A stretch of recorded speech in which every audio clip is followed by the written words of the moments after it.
to deploy to Afghanistan.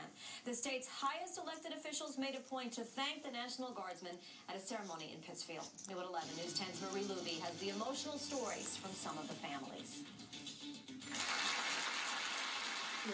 It's a send-off fit for heroes, 37 Western Massachusetts soldiers in the 379th Engineer Company. I've come today to wish you well and express to you the awe and the honor in which we hold you. 7,500 National Guard soldiers from Massachusetts have deployed since 9/11. Almost half that many are entering the war on terror this year alone.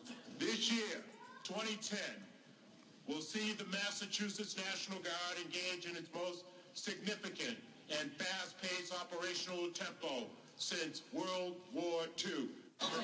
Linda Bush is saying goodbye to the youngest of her 5 children.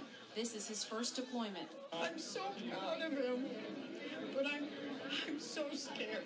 And you're crazy if you're not scared to go over. It's a war zone, you know what I mean? But at the same time, we all know what we're getting ourselves into, and we're really excited to go and do our job well. It's the second tour for Corporal Ricardo Collins. He says the support of people here makes his job easier. My first deployment when I left, the community did take care of my family, they took care of my wife, my son, and I think they're going to do a great job again. Some wives say they've tried not to think about this day.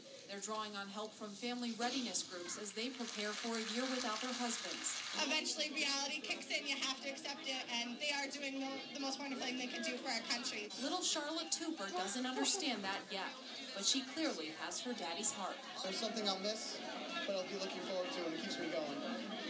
Certainly keeps him going, a smile on that little girl's face. Well, these soldiers will be building roads and bridges in Afghanistan, plus working on helicopter landing pads and unit housing.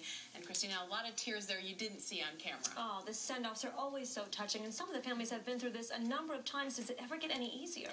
For the soldiers, I would say yes after their first deployment, but for the moms like Linda Bush, this was her 3rd son going overseas. It doesn't get any easier for her. No, you could tell it was heart-wrenching for her. Marie, thanks so much. Steve? Well, after a week of